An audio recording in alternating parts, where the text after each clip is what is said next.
Google Classroom just unleashed 2 brand new ways to grade your students and provide amazing rubrics for them. In this video, we're going to show you how to create a rubric not only for a paper-based assignment, but for a digital one as well. We'll show you how to export to Google Sheets and Google Docs and how to bring those into your next Google Classroom assignment. So stick around on this episode of Google Drive in Under 5.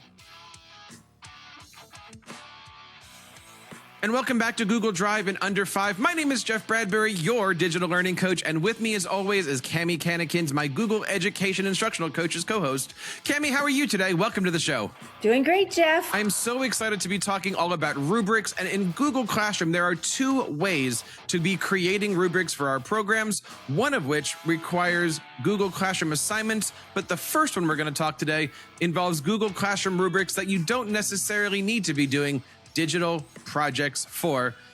Cami, take us through the process of creating a rubric for maybe a paper-based assignment. How does that work in Google Classroom?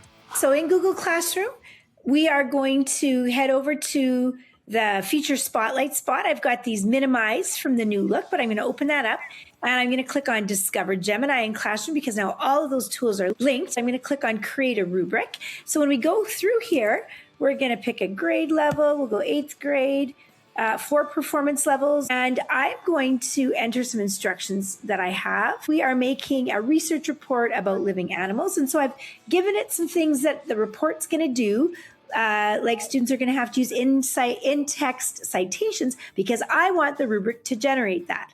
Okay, so we're going to put a few things that we want the students to show as skills, and then I'm going to click Generate Criteria. So this is the part that I love, is it doesn't just spit me a rubric. It says, okay, based on what you've given me, I think you want these parts.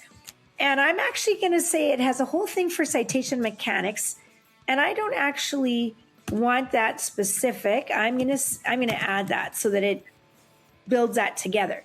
So I've gone from 5 items to 4. I'm going to hit Generate Rubric. Okay, and here is the rubric. So now I'm going to spend my time fine-tuning it and rewording it because, of course, as a teacher, I know that I can't just send this. I want to make sure that it's accurate. And then at the end, I can export it to Sheets or Docs, or I can add it to the class that I want. And then you can add it to the class. Cami, it seems easier now more than ever to create a dynamic rubric using Google Classroom. But what happens if we're actually in an assignment or reusing an assignment we've already used last year? How do rubrics work inside of Google Classroom assignments?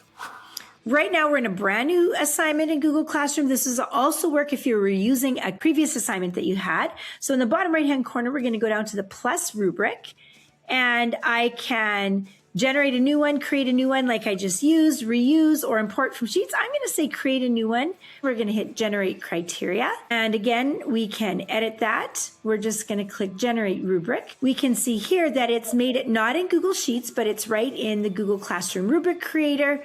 I can edit any of this, and at the top, I can click Save in the top right. And now this is where it is attached to this assignment. If you look in the bottom right-hand corner, you can see there is that Google Classroom rubric that I can use and click on, and it's interactive now when I'm marking my students' work. Cami, you know, I love how Google Classroom allows for teachers to create dynamic rubrics, no matter if you're doing a digital project or a physical project in their classroom. Where can teachers go to learn more and become part of the Google Education community? Well, Jeff, if you're already a champion, you can go to the Champions Hub or teachercast.net/be-a-champion. That link will also be below the video. You can do that to join the champions. So that wraps up this episode of Google Drive in Under 5. Hit that like and subscribe button. Leave us a comment to let us know you're there. And on behalf of Cami and everybody here on TEACHERCAST, my name is Jeff Bradbury, reminding you guys to keep up the great work in your classrooms and continue sharing your passions with your students.